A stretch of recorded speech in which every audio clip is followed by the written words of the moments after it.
So my name is Neil. The reason I'm here is because I have been held hostage. No, but seriously, a couple of things. I travel all across the country training agents, and I'm telling you guys what your brokerage offers you guys as far as the trainings that they have are second to none. Jenny and Title Now, what they do, what they offer for you guys is second to none. If you're not taking advantage of it, you guys are severely lacking. I'll be up front. So it's their job to be the good guys, my job to be the bad guy and tell you guys how much you suck. Is that fair? Is that okay? All right. If it's not, then tough. All right. Life is not fair. Life is life. You guys understand that? Agree with that? All right. So what I'm going to do, we're going to talk about the as-is contract. The reason we're doing the as-is contract, because that's what I was told to do. How many of you use the as-is contract in your business? How many of you use the CRSP, the CRSP? Anyone? Okay. And just to be clear, it doesn't matter which contract you use. When you're good at it, you can make it say what you want it to say. All right. Fair enough. A couple of things that I just want to get out of the way initially. What qualifies me to talk to you guys about the as-is contract? I've looked at tens of thousands of contracts in my 13-year career. This is the only thing I've done for 13 years. No side hustle other than being a dad and a husband. Okay. If you guys are not great resources that you guys have, and I hope you're taking advantage of, take advantage of Title Now. When I say take advantage of them, take advantage of them. A lot of the things that I know Memo talked about, the checklist. If you're working with Title Now, they're going to make sure that you guys have that critical data information so that we don't lose a deal, so that we don't put our clients' jeopardy or property at risk. All right. How many of you have been in the industry for less than a year? Less than a year? All right. Our congratulations and condolences for you few people. See, the people who giggle, they've been in for more than, a couple of years. So they're like, more than a year, but less than 5. Okay? More than 5, less than 10? More than 10. More than 15. Okay, now, more than 20. Anyone? Okay, all right. I'm not going to make you guys show your age. That is good enough. Right? So you guys are like, oh my gosh. So I just want to say that to let you guys know how important it is, or why I ask that. 80% of realtors are out of the industry within 18 months. Right? So you guys think about that. 80% of realtors are out of the industry within the first 18 months, but we still have 1.6 million realtors, right? So it's just a revolving door. Now, how many of you signed a contract or executed a deal in the past 7 days? Anyone? Execute a contract? Okay, they're buying lunch for you guys after this, just so you guys know. Because we're going to go ahead and spend their money before the checks are cashed. All right? How many of you have executed a contract in the past 30 days? Okay. How many of you have looked at a contract in the past week? Looked at a contract in the past week. If you are not looking at contracts every week, you are doing yourself, the industry, but most importantly, your clients a disservice. Okay. Can I tell you guys? Can I be honest with you? All right. And the reason I say that, who knows what contracts are? Who can tell me what a contract is? See, you're smarter than me, because to me, that's too advanced. A contract is a tool. A contract is a tool to get what we want. And what do we want? What do we want? Nope. We want our clients to be happy. That's the right answer, right? We want our clients to be happy. Okay, now and the reason I ask that is because as a carpenter, how many do we have? Well, first, do we have any attorneys in the room? Any attorneys? Okay, I am not an attorney, so we're going to talk to them about them like dogs. Okay, fair enough. All right, because I'm going to tell you guys the way to use contracts and things that you need to know about contracts as a realtor, as an agent, as someone who's out in the field, is going to be totally different than an attorney teaching an as-is contracts class. All right. So I'm going to give you guys some loopholes, some best tips, practices, or whatever you want to call it. But this is a tool. And the reason I say it's a tool is if you give a hammer to a layperson, to one of us, what can we do with it besides hit our thumb? Not much, right? But if you give a hammer to a skilled carpenter, what can they do? They create masterpieces, right? Now, if you do not know your tool, and if you don't bring it out until it's showtime, do you guys expect to be effective and efficient with it? Easy question. How many pages are in an as-is contract? 12. How many pages are on a CRSP contract? 18.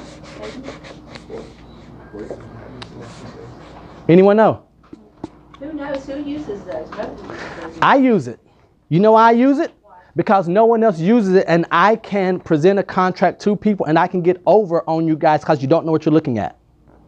Fair? Okay, so think about that. Just because we're saying, well, no one uses them, there are a lot of skilled agents who make their living using CRSP contracts. Okay, so just think about that. We're not doing the CRSP contract now, but it's your job. We are real estate what? What are we? Real estate what? Professionals. Is the CRSP contract a tool that can be used in our industry? By who? By everyone. Do I care if you're not skilled in using the tool that I use for my client? Do I care? Absolutely not. Is it fair to do it? Absolutely. The law says I can. So while we're going over the CRSP contract, if you don't know the CRSP, while we're going over the as is, if you don't know the CRSP contract and the as is contract, you are not doing your job as a professional. All right, and this is the tough medicine that I have to take. Okay, because what happens when you present, if I send you a CRSP contract and you look at it, are you just going to say, no, send it back on an as is? Or can you do that? Yes. Can you do that? Yes. Every day. Legally, can you guys do that? I can do whatever I want. Yeah. No, I can counter it. you can counter, but you cannot reject it unless you have a clause in your listing agreement that you can. Where it says as is only. No, not in the remarks. Not in the remarks. If it has to be in your listing agreement. If it's in your listing agreement, yes. How many of you knew that? So, and the reason I'm bringing this up. So, for instance, if I'm a buyer's agent, and if I send a CRSP contract to you guys, okay, the first thing you're going to say, because in the MLS, we think that because we put as is contracts only, we think that covers it if it's in the broker's remark. That is not correct. Unless you've been instructed by your seller to accept as is contracts. The seller has to initiate that. I'm sorry? Write that on the list. If it's in the listing. So for instance, if it's in the listing agreement, if I see on a MLS that it says as is contract only, I ask the listing agent to provide the listing agreement to the association, not to me, to the association, showing that it says as is contracts only. Okay? So make sure that you're careful. And if you do that, if you put as is only, that has to be at the request of the seller. We cannot do that because it's convenient for us. Okay? Very, very different. So if you don't take anything else away, what I'm saying is know your CRSP, know your as is, know how to use either. Okay? Because you're going to run into agents who want to use one or the other, and we think that it's because it's easier. Because the CRSP contract is shorter than the as is. Okay? The as is contract now is written advantageous to the buyers. How many buyer specialists do we have in the room? How many listing specialists do we have in the room? Who just works with anything that's breathing? Okay, so do you guys understand and agree that depending on who you work with, whether you're representing the buyer or the seller, your contracts are going to be totally different in the way you prepare them? You guys understand that, right? One of the easiest things is inspection days, right? If you're working with a buyer, what do you want for the inspection days? As many as possible. If you're working with the seller, what do you want? You want 0. Waive that inspection contingency, right? Same thing for our loan approval deadline. You guys understand that? If you're working with the buyer, we want to give that 45 days. Even, we know we can get it done. Nah, because we want to protect their escrow, do it in their best interest. Make sure that when you use this tool, you're using it for the best interest of whoever you represent. If that's the transaction, if you're a transaction manager, a transaction broker, that's there. If you're a single agent, that's a whole different agency conversation. But make sure you're doing it for whoever's in the best interest. You guys okay with that? All right. First thing, a quick way to tell. What's the first thing we look at? Two questions. What's the first thing we look at on a contract? And contract. What's the first thing we look at on a contract? Price. We look at the price first. Okay. What's the first thing we should be looking at in a contract? Anyone? Oh, this is interactive. Closing date. Closing date. What is the first thing we're looking at in a contract? We should be looking at financing, cash, financing. I'm sorry? The name of buyer and seller. Okay, the last thing I want you guys looking at in contract are the terms. That's the last thing. The price, finance, that's the last thing we're going to look at. The first thing we're going to look at is make sure that we have a legit offer right? We want to make sure we're looking at the signatures, right? We want to make sure that the details such as the name, the property address, because if all of that stuff is messed up and we're so excited because we got a full price offer and the names are wrong, the property address is wrong, guess what? You'll sell the wrong property like I did twice, right? Folio was wrong and I sold it and it got here in the title company, everyone's okay. And we're like, that's not what you bought. Like, what you mean? That's not what we bought. No, you bought the one on, instead of Lane on Court, right? Easy mistake, but it was still a problem. Okay. Yeah, I did it twice. It wasn't the same property. It was twice. I mean, but now fair enough. No. So the thing is, the reason I did it twice, and it's fair for me to say, is because, and this is a humble brag type deal. When you sell 1,000 properties a year, 2, we'll take that. Okay, fair enough. All right. So next to the making sure that everyone is correct, the terms, the names, and now we're looking at the cash or the amount. What's the next thing that we're looking at on the contract? What's the next thing that we should be looking at on the contract? Okay, finance. I'm sorry? Dates? Inspection period? Contingencies? Escrow? Additional terms. Guess what? All of you have the right answer because all of those are things that we can negotiate. Okay. Once we have this, once we make sure that it's a solid offer, everything else. Now, the first thing that we look at is we start calculating the commission, right? Reality. That's what we do. Now, be careful that we don't lead our client into making decisions based on what's best for us. Fair enough. All right. Questions that you guys have. What are some questions that you have about the as is before I go any further? What are some questions? Yes, ma'am. You use the CRSP instead of the as is.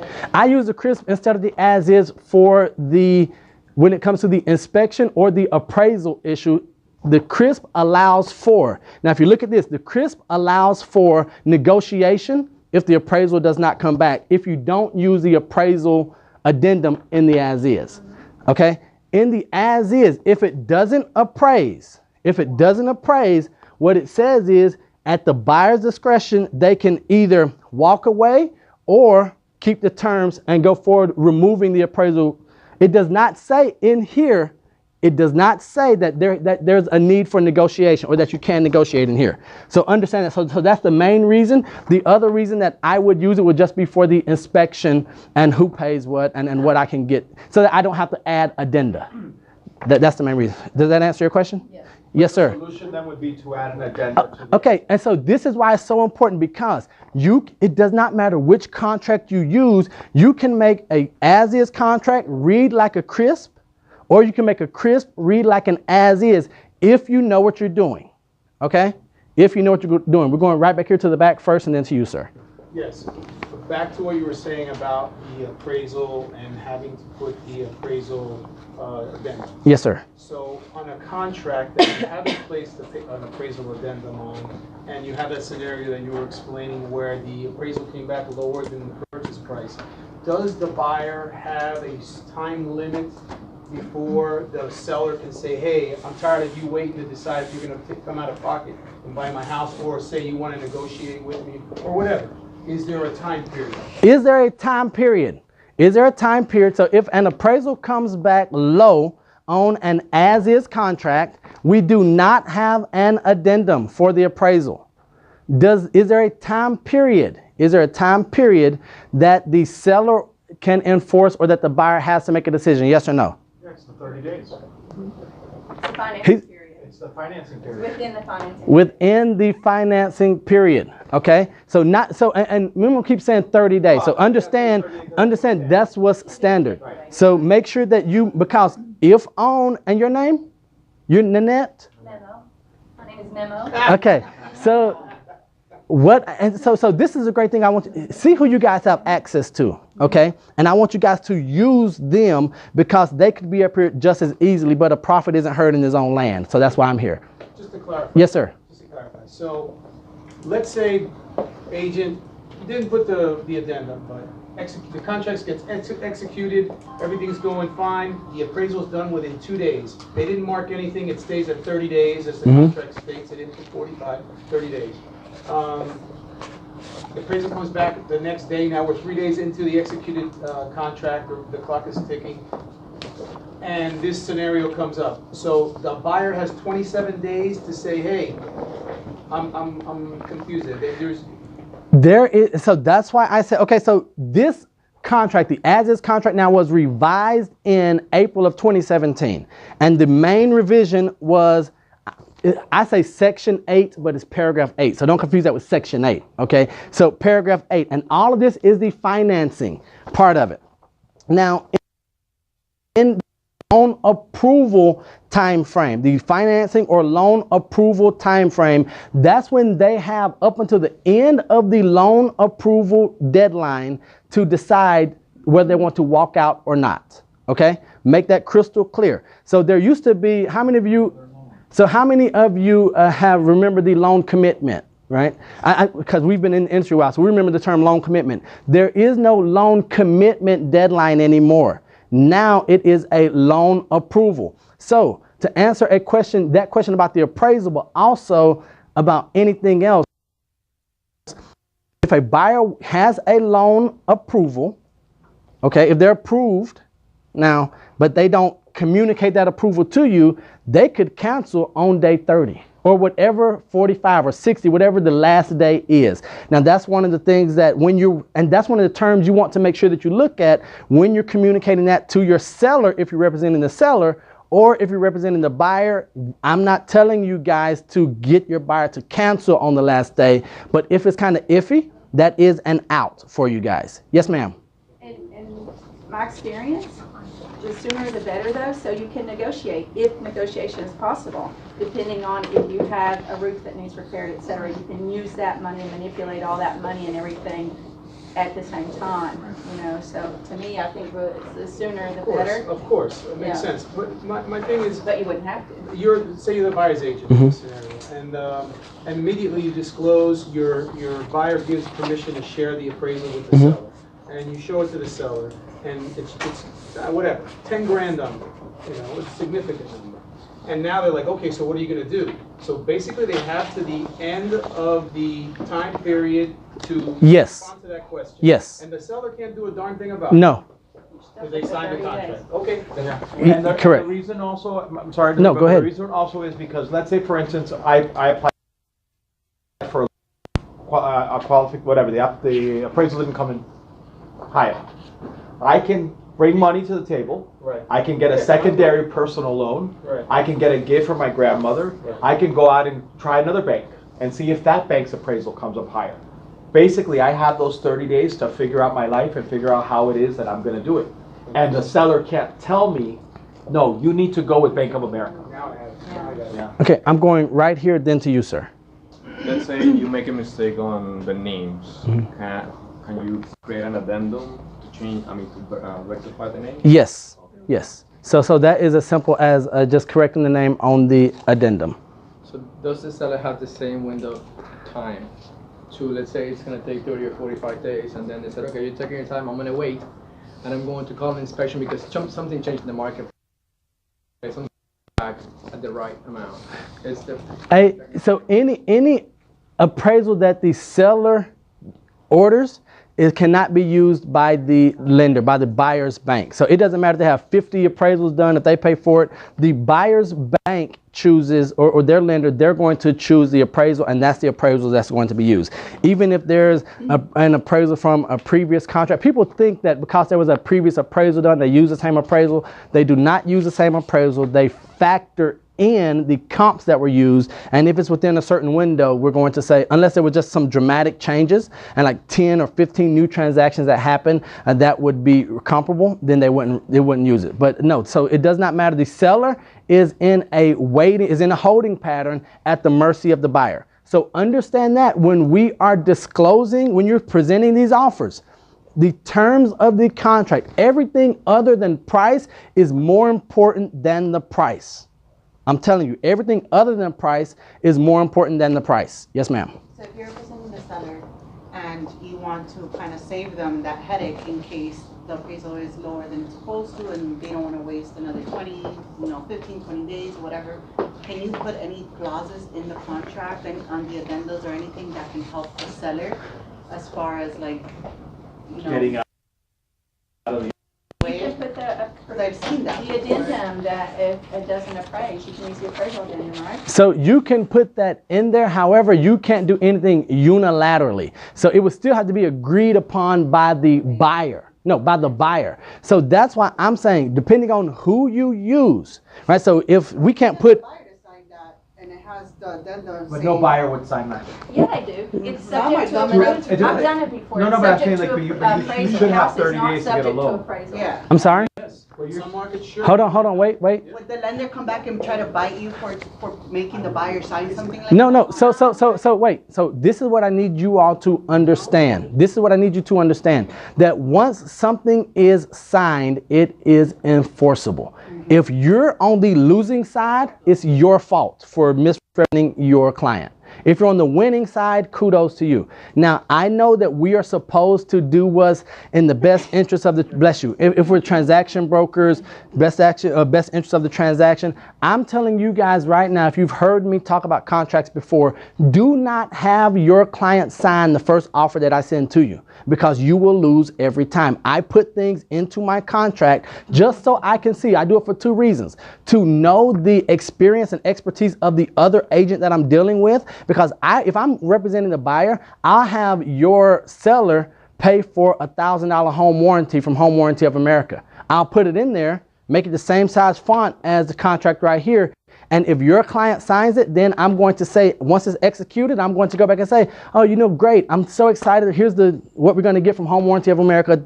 Kick butt, awesome $1,000 home warranty plan. And they're going to say, wait, but we didn't know we signed it. I don't care. That's your job. Okay. Something I'm going to encourage you guys to do is, before you have your client sign a contract, how many of you have an attorney review the contracts before your client signs?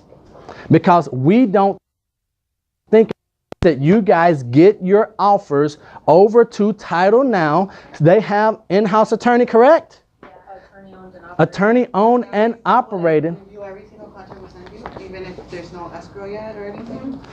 I will suggest, because so if you guys don't know the suite of services that they provide to you guys, from the contract to close and everything, you guys are missing out. They do it for you guys. They've worked out something great with London Faucet. You guys have to take advantage of it, because what you don't want to do is you don't want to get something signed, executed, and then say, oh no, oh my gosh, we're in trouble. Now, there is an addendum. There is, whether you're representing the buyer or seller. Well, if you're not using an attorney or not having your attorney review it, you probably are not using the addendum Y and Z. Addendum Y is seller's attorney approval.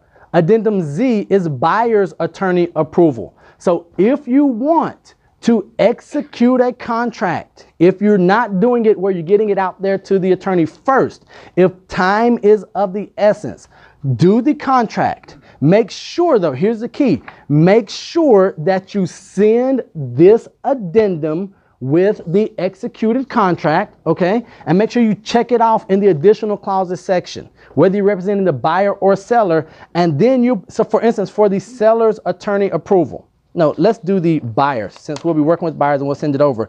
If we want to get it executed, this contract is contingent upon buyer's attorney approving this contract. If buyer's attorney disapproves this contract, then buyer may terminate this contract by delivering written notice to seller on or before blank, and buyer shall be refunded the deposit. Okay, this is a great way. We know that the United States is a very litigious country. Right? So we want to go after as many escrows as we can. This is something I'm putting on every one of my contracts. Every one, when I'm representing the buyer, or if I'm representing the seller. If I'm representing the seller, I am doing the seller addendum when I send it back. Okay? And why am I doing that? Because I know there are agents like me on the other side of the transaction. All right, someone who's going to slip in things, or if there are issues with title or names and property addresses and everything, I want to make sure that my attorney approves that. Any questions? Any other questions right now? What is the name of the... So there are going to be Y and Z. So one is going to be seller's attorney approval. That is if you're representing the seller. And then buyer's attorney approval. That's Z. Now, we do not utilize attorneys here like we should. However, if you're dealing with any Any buyer that is coming from New York, Pennsylvania, or New Jersey, they're going to have an attorney review everything. Many of you, if you're dealing with international clients, I know that it was mentioned if they come and English is not their first language, we're not attorneys, but we want to make sure that they're having it read and understand what it is in English, translated or interpreted into their language. Make sure you do that, and that's a great way through that. All right, how many of you are dealing with clients whose first language is not English, right? So what you should be doing, you should, if you want to have them execute the contract, make sure that you have that buyer's attorney approval in there, get the contract over to their attorney, right? And maybe they can look through it, because we are not attorneys. These contracts and addenda are changing almost quarterly. Okay, almost quarterly. Any other questions, comments, or concerns so far? Buyer specialist. If you are working with buyers, a great way to take advantage of, or a way to protect your client's escrow is, if you look in paragraph 8, section 2C, if it's financing. We know that it's financing, so we're going to B. All right, but then down here on 2C, so let's say we choose conventional financing, loan within, they'll apply for a loan within X number of days. 2C says at an interest rate not to exceed blank. If left blank, then prevailing rate based upon buyer's credit worthiness for a term of boom. Now, who could tell me what the prevailing rate for mortgages are right now? Anyone? 4.2. 4.2. So if I were to put in this section 2C at an initial interest rate not to exceed 4%, and we get approved, so right here, got it. Right there. So that is going to be line 8 and line number 89. If you, no sir. If you are a listing agent and you get an as-is contract that you love and that you know so well, yes sir, let's blow that up for me please sir. And that you know so well, but if you skip over line 89 and your offer is from Neil Oates, if I know that the rates are 4.2, if I put 3.9 in there and it's executed and I come back with the loan approval of 4.2, guess what? I can walk. Me and my buyer can walk. And guess who's the bad guy with their seller? You are. Because you did not know what you were signing. It is that serious, guys. It is that serious. Now, in the CRSP, it doesn't have that part in there about the 89 right here, where it says at an initial interest rate not to exceed blank %. If it's left blank, you're okay. If there's a number in there, depends on who you're dealing with. You know what? I don't agree with that, and I'm going to tell you why not. And we were talking about this earlier. If you leave something blank, how do you know that when I counteroffered and wrote on top of that contract, I didn't write into it? You'd have to know what you left blank. So you know what? I leave nothing blank. Okay, real quick on that note. So when we're doing counter offers and now this is contracts are really a 3-day class that we're never taught and that we don't learn until you're burned. All right, that's fair, right? Because once you're on the fire, then you say, dang, I'll never do that again. All right, so on this, one thing about counter offers, there is a counter offer addendum. Has anyone ever used the counter offer addendum? If you are not using the counter offer addendum, because the counter offer addendum protects you from agents like Neil Oates. The reason being, it is 1 page. All right. So what happens? Who? Hope all of you do. So what will happen if you send me an offer? I'm going to send you one back with the counter offer, but instead, I'm going to go through, instead of having my client mark it up, I'm going to draft a new one, fill in the blanks that you left blank. That's advantageous to me. Okay.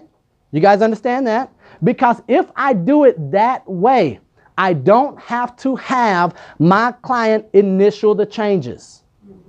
If I send you back a marked up contract, let's say if you left the right here. Okay, yeah, so here it is right here.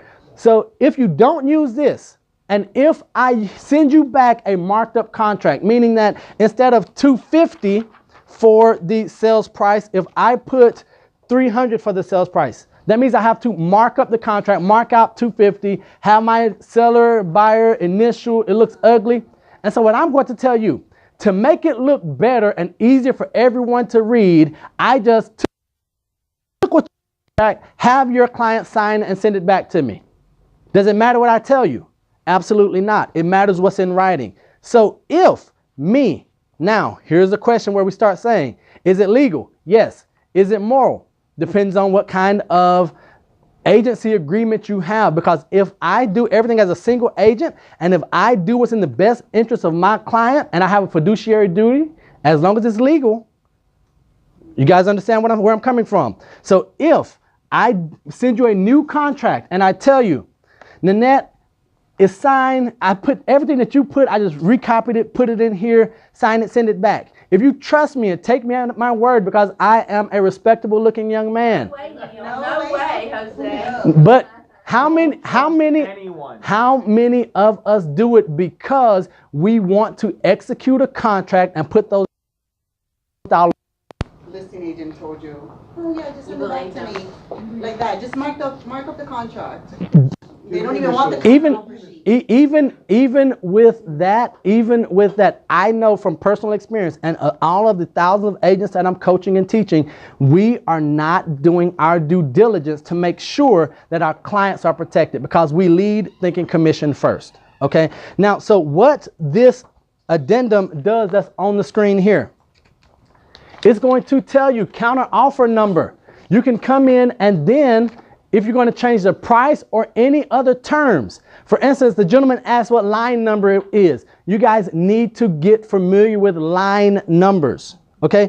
That is going to be one of the most important parts, because if there's any changes on that offer that I sent to you, instead of me drafting up a new offer and changing something in it, I'm sending them this here right here.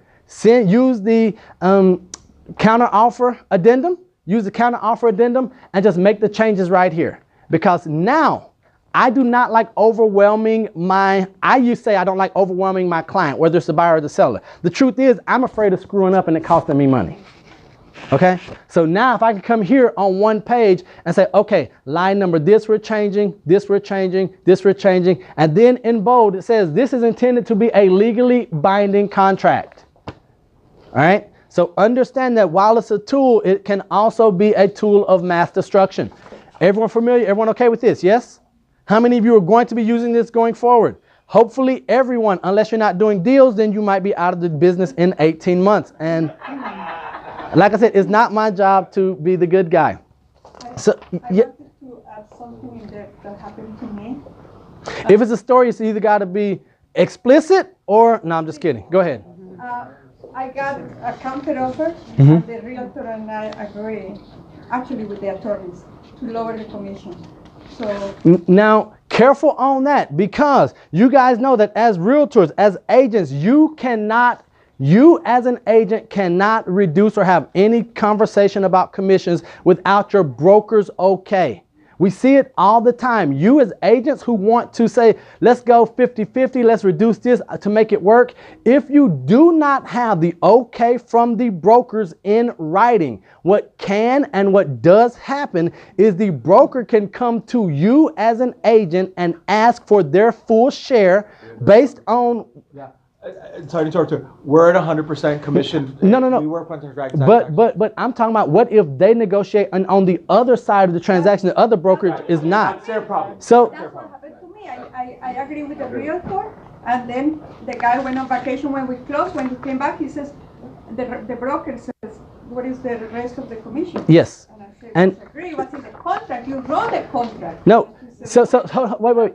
That reach out to us on closing day, and they're like, we had no clue that this was going on. Now, understand that any commission, because there is a commission adjustment form, right? So there's a form, and it has to be agreed upon by both brokers. So even if you guys are 100%, it has to be executed by both brokers. That is not a unilateral deal. Buyer or seller, No, not buyer and seller, because commission. Would you add that into Commissions can, no, wait.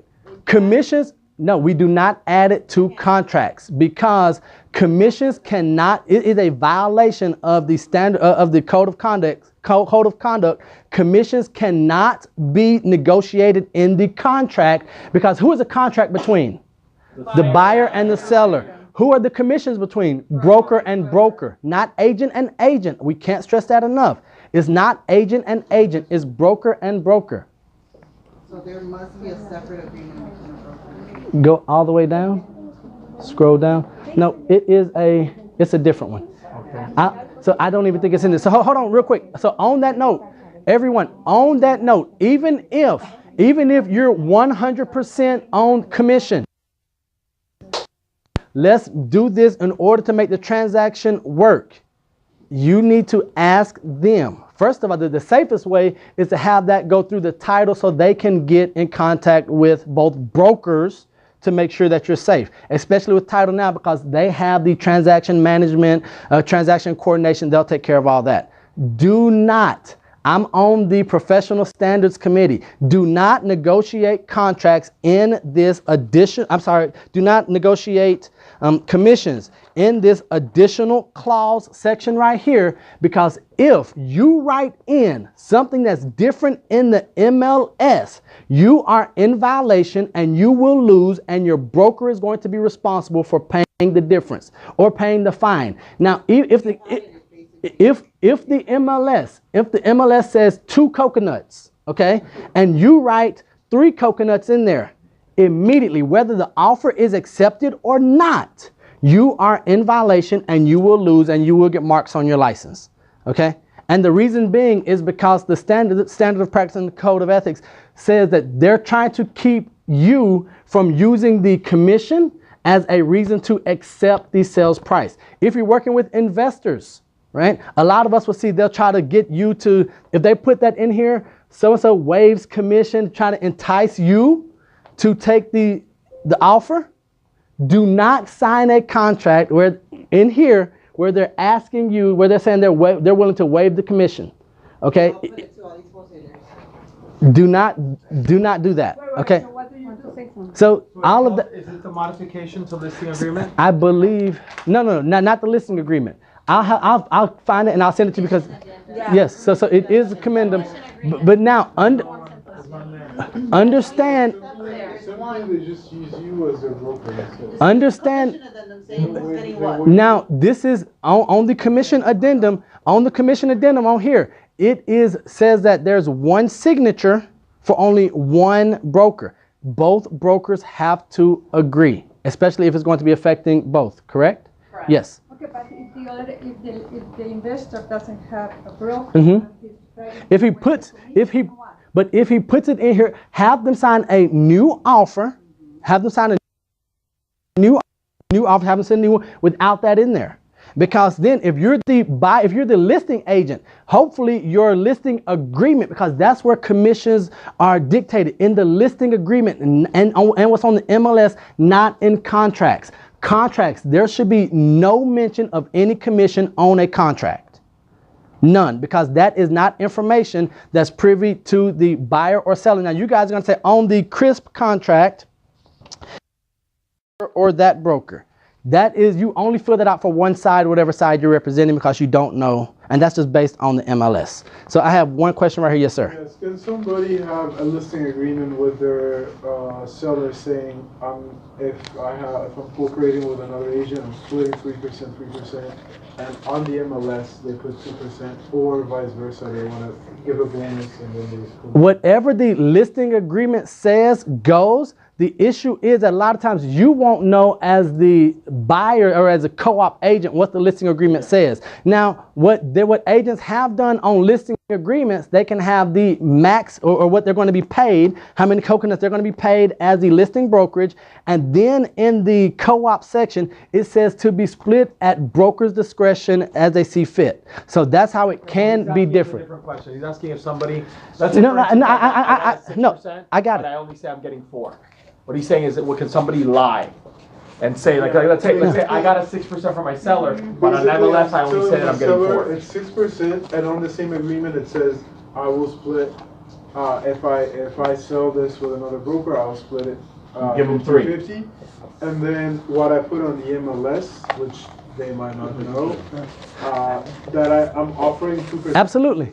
Absolutely. No, but that's And, illegal. It is illegal, but like I said, we as co-op agents never know unless the seller looks at it. Now, what you guys have to understand is that what's in the MLS is what you guys know. Now, but once again, on the CRSP contract, on the as is, you look right here, it has no mention of commission amounts. Okay, has no mention. On the CRSP, it says percentage, right?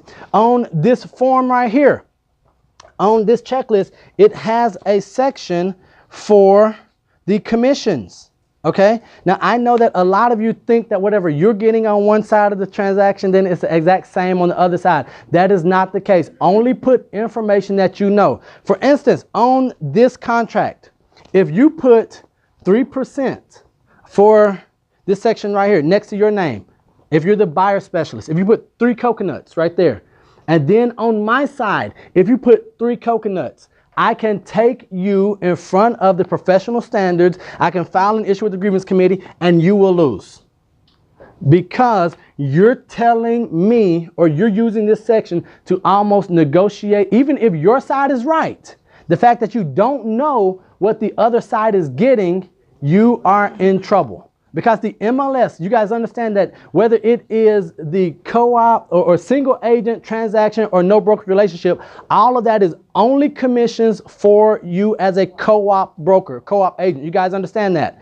That is not for one side or the other side. And people say, well, why are there 3 when there's only 2 agents in the transaction? That only talks about the relationship that you have with your client. What I have seen, and I'm going to come to you right next. What I have seen, take a very close look in the MLS because it affects our money and we care about that, right? If you don't care about money, then come work for me. All right. So the reason why we care about that is there are 3 sections. Agent. It will. For a transaction agent, it may say 2.5 coconuts. For no broker relationship, it may say 2 coconuts, okay? If I, as a listing agent, ask you for the brokerage relationship agreement with you and your client, you have to send it to me, right, to verify the amount of commission that you're going to get. So right here. So can we make that bigger or not? No worries. So right here, you'll see buyer agent right here, 3%, transaction broker. Whoa, you jumped on me. There we go. 3%. It's not just me, right? It's not me? Okay. And then non-rep or non-brokerage, 3%. Don't be afraid if you see 3, 2.5, 2. What you're dealing with is a listing agent who knows what they're doing. How many of you sign EBBA, exclusive buyer broker agreements with your buyers? The majority of you do not sign exclusive buyer broker agreements. So if you do not sign an exclusive buyer broker agreement, I, as an agent, could put 4% right there. I could put 4%. I could put 2 right here and 2 right there. What are you going to think that you're getting? You're going to think you're getting 4%. If you cannot provide me an exclusive buyer broker agreement saying that you are a single agent, you're going to get 2%. You guys understand? Hold on. Here we go. Listen up. Okay, I need everyone's attention right here because this is going to affect what you make, but it cannot affect what you show your clients. Okay? Make sure it affects what you make, but it cannot affect what you show your clients. Me as a listing agent, I am a listing agent. This is my listing. I'm going to put in the buyer agent compensation right here. I might put 4% right there. You're going to say, this is going to be the one that I sell to my buyers. I'm going to push it on them because the reality is it happens. If transaction broker in Florida, if you don't have them sign anything, what are we? Transaction brokers. So if the first one says 4 coconuts, you guys with me? The second one says 2 coconuts. The last one says 2 coconuts. If you do not have an EBBA 5 exclusive buyer broker agreement signed and send that at the time of the offer, if you don't communicate at the time of the offer, your EBBA, guess what you've just done? You're just telling me that you're getting this. And I don't have to say a word to you. All I have to do is disclose the contract, the entire contract package, and my listing agreement or the MLS to the title company. And then you're going to be getting 2%. 2 coconuts. Yes, sir. What is the non-rep? Non-rep. Okay, so does any... No. So right here, the buyer's agent compensation, that's if you're a single agent. Right. Does anyone here act as a single agent? So I'm going to tell you, I act as a single agent every time for the simple reason is that when we talk about the fiduciary duties, that in a single agent, there is obedience, right? And full disclosure. None of these others have obedience or full disclosure. So if you're a transaction broker, I say broker, you guys will be, okay. So if you're a transaction broker, if you find out that the other party will take $50,000 less, you cannot disclose that information to the person to your buyer. If you find out that the seller will take 50 grand less as a transaction broker, you have to do what's in the best action of the transaction, not what's in the best interest of your buyer that they think works for us exclusively. You guys understand that part? As a single agent, if I find out from Joe that he'll tell my buyer 50 grand, boom. You guys with me there? If I find out some information, if the buyer, if my client, and if I am a single agent, if my buyer asks me to do something, as long as it's legal, I have the responsibility to do it. Okay?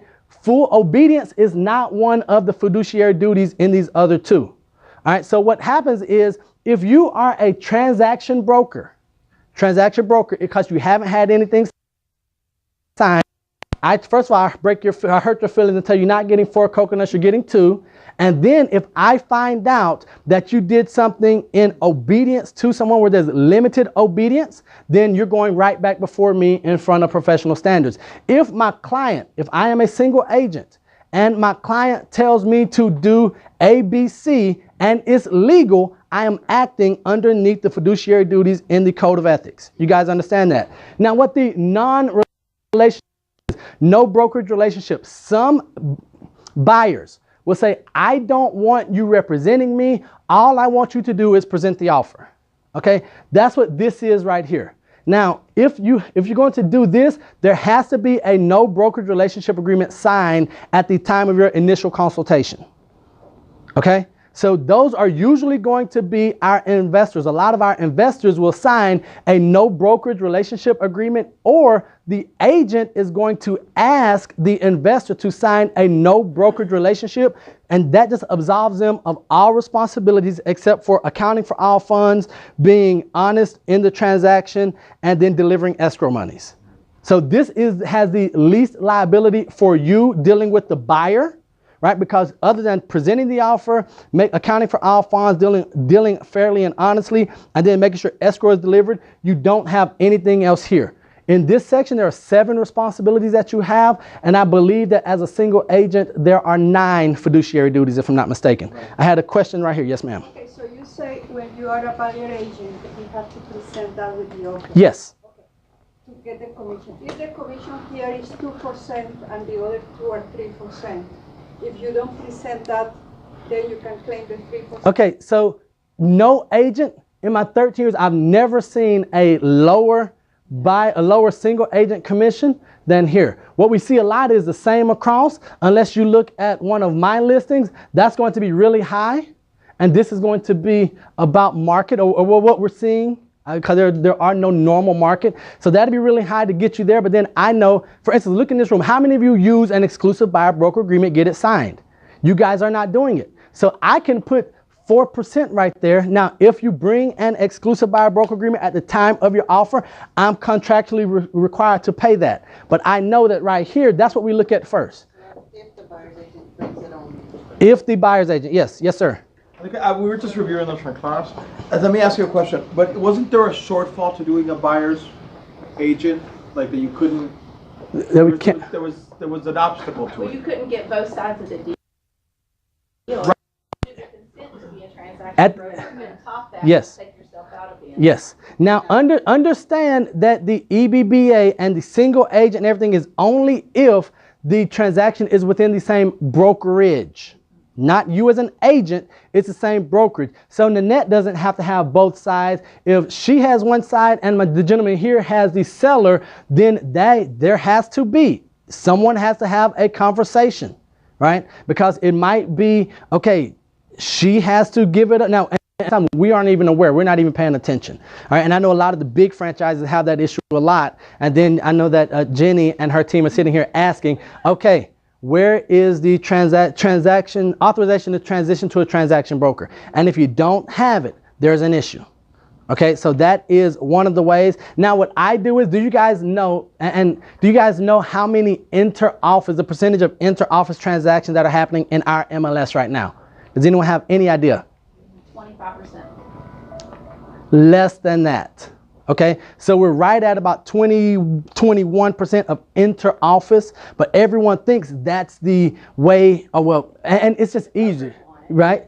But see, the brokers, they push and they want it, but the reality is it's not happening as much as we want it to. Now, on here, variable dual rate commission, and I hate to just talk to get here, but it's so important for our offers. Variable dual rate commission, the VAR dual RT. The reason, could you, oh, we lost the cast. So the reason, who here knows what variable dual rate commission is? Besides you, you're on mute, Nanette. Now, I do have, Nanette, make sure I unmute you because I muted my wife about 2 weeks ago and she hasn't spoken yet. Okay, so does anyone know what the variable dual rate commission is and why it's so important? Nanette. The purchase price. It adjusts the percentage for them. Yes. Nope.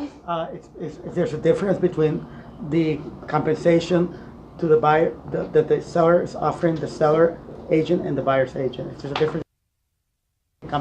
I think it's if you are getting different compensation, if you bring the buyer or you don't. Absolutely correct. So if you're, okay, Nanette, you're unmuted.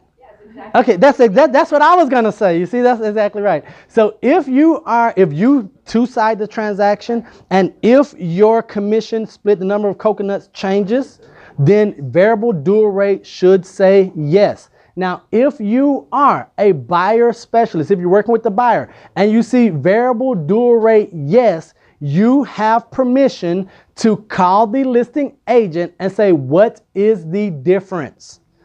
What is the difference? Why does that matter? Because that will affect the net that the seller is going to get. Okay, so for instance, if I have the seller and variable dual rate is in effect, if I say if it's a co-op involved, it'll be 6 coconuts. Two-side the transaction, it's going to be 5 coconuts. Does that matter to you as a buyer's agent? Heck yes, because now if my seller accepts your offer, that means they're paying 6 coconuts. If I bring a buyer, they're paying 5 coconuts. 1 coconut is a big deal to the seller. Yeah. Now you can also use that to get listings where you can say, hey, if we bring 2, this, but then you'll get a discount if I bring the buyer. 96% of all transactions involve 2 agents, but in the seller's mind, they're thinking that they're going to save 1%.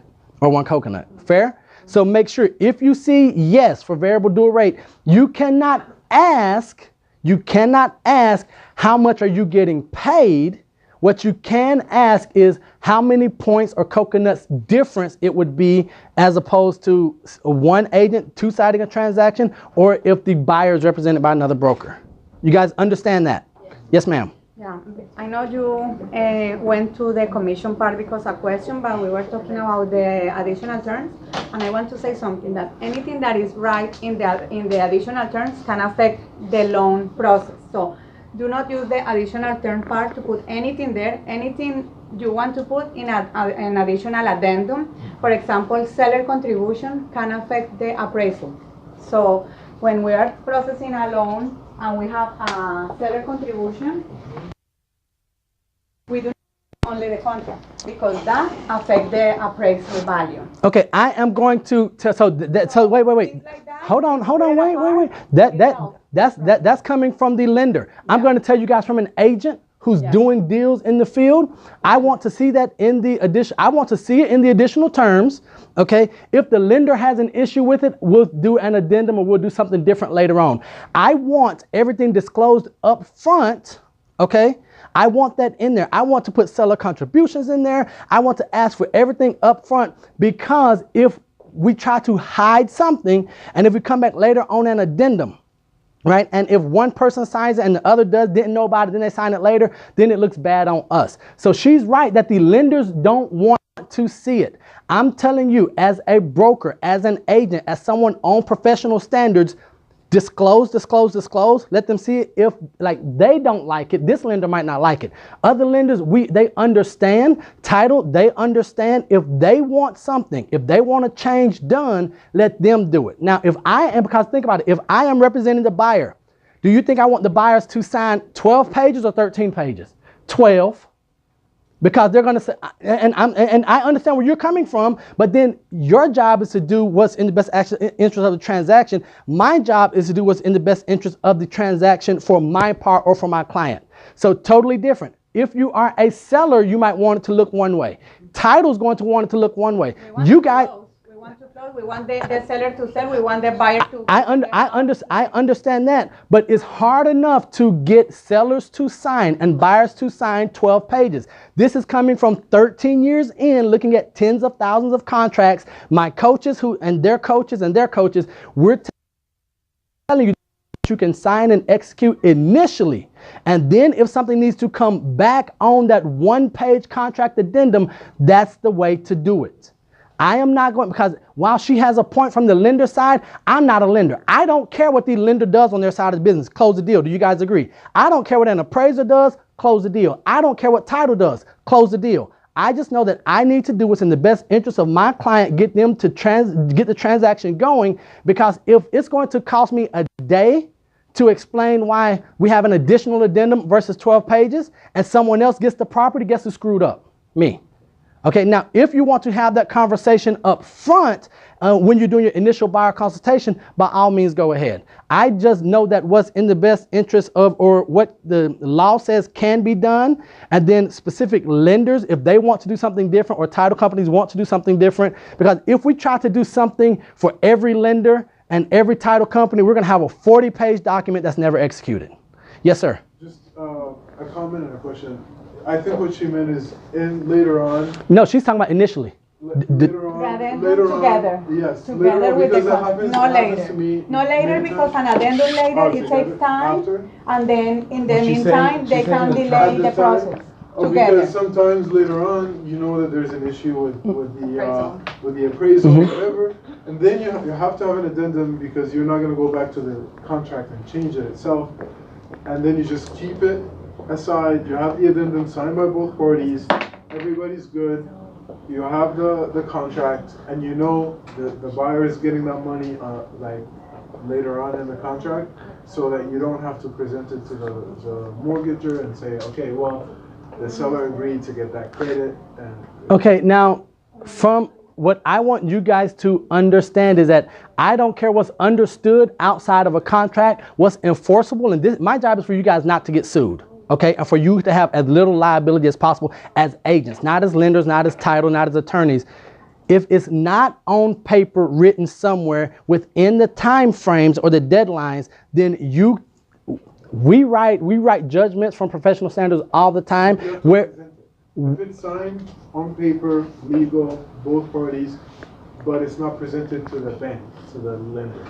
We're supposed to disclose everything. No, so not always to the lender. So everything doesn't have to be to the lender. What I'm saying is just make sure. You guys know that attorney. You guys know that attorney addendum I said in here. Get that over to them. Let them advise, because what we start doing then is we start having either being lenders or we start being attorneys or title companies, and that's not our job. Let me ask you the opposite situation, because we were discussing this the other day. Let's say you have a contract, it's executed, everything's done, everybody's closing, everybody's happy. A week before the closing, the seller says, you know what? I figured out that I really don't want to move out all my crap. $10,000 to the buyer. Right. How would you present that? Because I get what? nervous about that. Okay, so first, because if you're saying if the buyer is telling me, yeah, I'm going to give you $20,000 before the closing, it's not going to be in the contract. It's not part of the terms. Right. He's going to write a check at the closing maybe, or he's going to give him a check, and that check doesn't clear. Try getting your stuff back. It can. So that cannot. So we never want to. So any. And now the lenders and the title, they do not want to see the sale of personal property inside of a inside the contract. Okay, so that would be a totally separate addendum. That would be a different addendum. You would write an addendum. That's what I told you. You have to pay taxes on it if you have to list it individually. So it's either sold furnished or it's not sold furnished. Furnishing is separate. So yes. You're gonna put like when you put washer dryer. I don't know the line on the contract, but on the first Yeah, but page, that's not- you would put C No, attached and no. listed as So furnished. if it's going to be furnished, there is That's the appliance. That's initial. At the very beginning, it says. So that is in the so that's but he's asking if they came up later and asked. So if they came later and asked for furnishing, that is a separate transaction. That is not that's a transaction of personal property. That is not a real The taxes, and I understand that worries you. I could care less because the only thing that I'm worried about, and this is what I'm thinking, is that I could imagine the day of the closing, the person writes a check, the property's now yours, everything that's inside of it now belongs to the buyer, and guess what? That check doesn't clear. Because that happens. Yeah, that happens. And then now the seller moved to Utah and he's going, hey Memo, where's my $20,000 check? That check bounced. Cashier. I need you to go. Yeah. But that's separate. That's separate between them because that happened also. It is separate between in them. short sales. But Or it is the- separate between them. But since you're involved in the transaction, it's your name. So that's why I tell you that I get nervous because Louis got has to be something to say? on a much smaller scale. But it did happen to me once I just that had a- somebody that sold question that I something. was actually- Give me a second. I'm not gonna, hold on, wait guys. It happened to me with something that they had already sold, and the guy said, "Listen, I want this." Oh, okay, fine. We'll understand each other. And then afterwards, the person that they were coming to was me. Mm-hmm. And so that's why I asked you. I think that the safest way for something legal is to do it in an addendum. The safest way to do it legally is to have them speak to attorneys and let them deal with it. That's not really part of the real estate transaction, so we don't, at the closing table, we don't like. Let me come here. We can't see checks going back and forth and things like that, because it has nothing to do with the actual real estate transaction. It's outside of it unless Agreed, but you if draw up the afterwards. addendum. I think that's between those Right, but two parties. agreed. But if those two parties get pissed off at each other, they're not coming to you. They're not coming. They're coming to the mortgage, agent. They're coming to me. Okay. I would say they either need to talk to a lawyer to do it properly, or an addendum has to be drawn. All right. So do it like a separate contract with two attorneys. Got it. Yes. Hold on. We're going right here. We have about 3 more minutes, guys. Yes, ma'am. I'm sorry. You had a question. I know we're going to hear that here. The day of the closing, that money is disbursed to the seller. Wait, I'm sorry? Title company, if what he's asking is on an addendum, and we disclose it to all parties. Title company, everybody, the day of the closing, will the title company disburse that money to the seller? Okay, 2 things. Is it a finance deal? If it's a finance deal, a lender is not going to want that on the contract. That's one of those things where lenders. Okay, no. But even if it's an addendum, because that is, we want to send the entire contract over to the lender. If they see that the furniture is in there, they're going to ask every time. The lender's going to ask for that to be removed and changed, right? And to draw up something outside of the contract. If it's a cash transaction, it's usually just going to be a cash deal furnished. If it happens after the contract is executed, then I'm going to advise you guys to have an attorney draft up something between them. Now, a separate contract just for that. Hold on, guys. Hold on. For $220, and he wants $20,000. We can put the offer for $240, but we put on the additional $20,000. No, they so. That's already gone under contract, they come up, maybe a week before closing and say that they want to add this into the terms. So that's not really something that you're. So if you want to put 240 in there, just make sure that it's furnished and don't put in the addendum that 20,000 is for the purchase. Okay, we're going right here? Yes, sir. Just to rehash, I just want to make so we're all clear on it. Forget about all those scenarios. The scenario is they come and see the house, they fall in love with the house and the furniture in the house. The house is for, $500,000, and they say, hey, I'm gonna give you $530 for the house with all the furniture. No problem. They send you the contract for $530. All you would have to do is online, like 2021, put furnished. Yeah. Yes. And you're good? Yes. Yes. Okay, that's fine. No one, that's it. And That wasn't the scenario. No, he changed. Scenario. Okay, one more minute. I was just gonna say that where you said the compensation up to the broker's discretion, that's not an option on the listing agreement. Not on the state listing agreement. Understand that a listing agreement does not have to be a FAR contract. The listing agreements that I use, okay, in the compensation part, it says that the commission, the total coconuts will be X% to be split at the discretion of the listing broker. So if it's drawn up by an attorney, we get used to seeing what's in the MLS, to what's in Form Simplicity and what we see. All listing agreements are not what we have there. Some brokerages have their own listing agreements, and if I put it here, as long as the seller, if you put it there and if you put something different here, you're wrong. Now the issue is someone finding out that you're wrong. If you want to make a difference, don't forget the listing agreement is between you and the seller.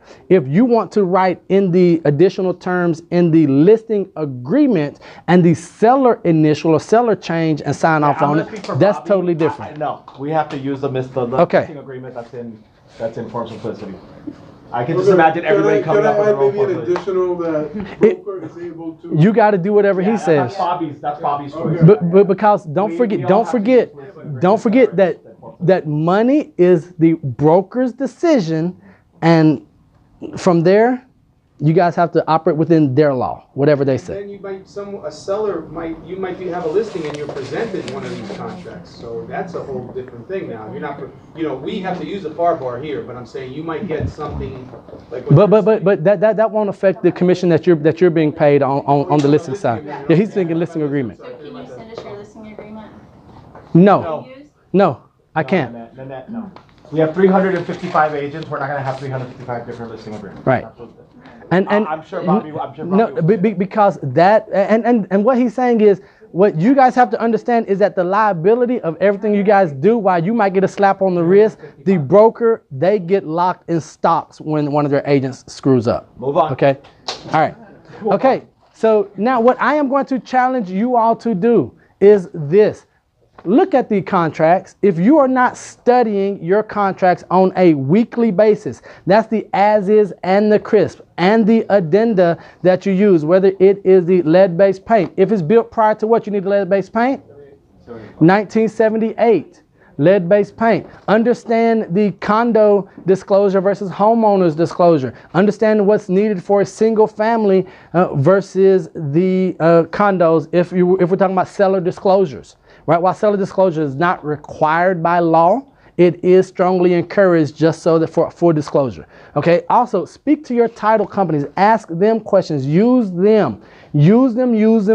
Ask questions. If you don't know what's happening in the contract, ask them. If you have a lender that you work with, if they have best practices and if they are the ones that's funneling you business, find out how they want contracts written up. I'm not telling you to do it their way, but you can get their input, right? These are people who specialize in handling the money for our buyers. These are the people who specialize in closing our transactions. If everyone knows the way that we do business, then do it that way for specific clients, specific transactions, based on your brokerage relationship, whatever you want that way. Nanette, you had a question? I was just going to add that, especially if it's FHA or VA, they have really specific terms and stuff on their financing. And that's when. Now, if you do not put certain things on the contract or on the contract and then do addendum, if it's that case, and there's a special addendum for that. So I'm going to ask you guys to use as few addenda as possible to get the job done. Simply because if we have to sign 13, 15, 17 pages, as opposed to 12 pages, it gets kind of fishy. Not fishy, it's just harder because we want to make it as easy for our clients as possible, or our customers as possible. And make sure you're utilizing the cover page, the checklist here. And you just missed one thing, the offer. Okay, the term sheet. Do you have that one? Can you get that one up? So the term sheet is, it's the equivalent of the contract to lease. This really became prevalent during when the REOs came up, because instead of receiving, if we had these terms, would it be would it be accepted, or, because we want to have a term sheet so we don't have to go through and do a full 12 pages. Now, this is not for the co-op agent as much as it is for your buyer. This is for your buyer. If you're working with a buyer who's kind of iffy and who's on the fence, you want to put the seller name, buyer name. Now, this is not an offer or a contract. It's intended to set forth possible terms. Okay, so now, would this work with a hot property that is probably going to go under contract in 11 days? I would not use it then. I would not use it. I would say get a full offer over on that. The MLS for more days than the median days on market. And if your buyer wants to submit 5 offers on properties, if you guys are working with those investor buyers, instead of sending all offers over, send a proposed term sheet. We see this a lot in the commercial for the letter of intent. So this is where you're going to have one page. Remember how I said we want to have as few pages as possible. This right here will allow us to get all of the pertinent information on this page. And scroll down for me just a bit, sir. Yeah. And instead of sending the 12 pages, we're sending this page right here over to the listing agent, and then they're going to say, okay, yes, send the offer, or more times than not, they may say, well, let me have a conversation with my seller, and then we'll get back to you. So this is something that will help you with the bid. You can put that in. Is anyone currently using this? Is anyone currently using this? What's the name again? So this is the proposed terms. Good question.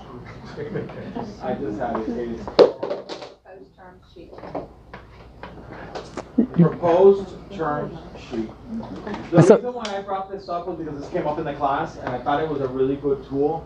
Even if you don't, is it cast? Yes. Okay.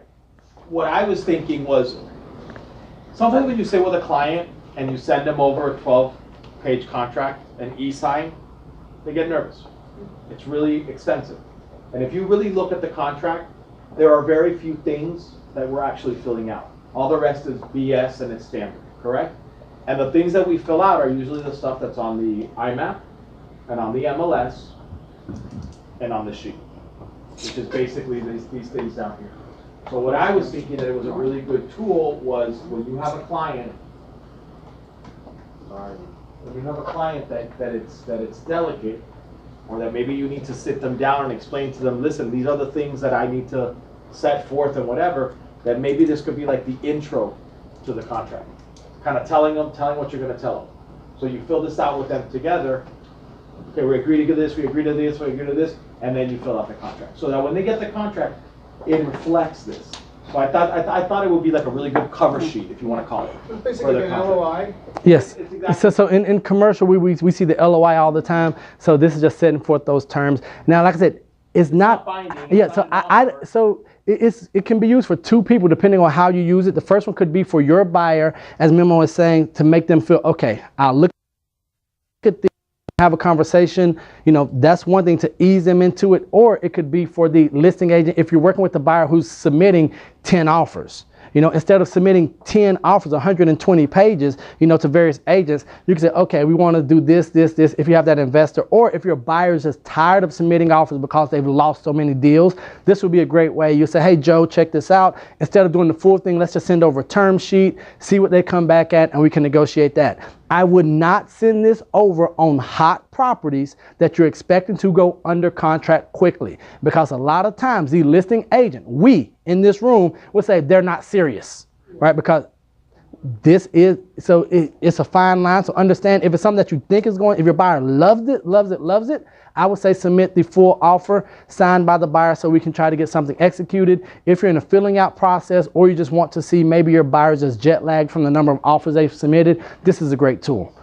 Now, before all offers, an easy thing, and just with the contract, pick up the phone, call the listing agent, ask them, do they have offers on the property? Legally, they have to tell you if they have offers, not how much it is. You can try that. Maybe you get a dummy on the other end that'll tell you. So they have to tell you if they have offers, and then you can discuss the terms on the phone if you want to. That personal conversation on the phone is causing us to lose a lot of transactions because people just aren't picking up the phone and calling. It's not on the listing agent to answer the phone. That's a different class, different subject. But if you want, call. Ask them about, if they have offers, or let them know you're going to be anticipating an offer. Once you send it, pick up the phone and let them know that you sent it and that they need to check their inbox as well. Because a lot of things, especially with form simplicity or just other forms in general, it might be form simplicity. So form simplicity is not as bad. Some contracts, once you go back and forth, it might be 4 megabytes, 6 megabytes. It might just get filtered out into their spam or junk. Yes, sir. If you send multiple offers and let's say both two get accepted at the same time, and the buyer chooses one, do you have to send a cancellation to the other one? Okay. That's all I have for you guys. You've been fantastic. Thank you very much. You want to get up and say something?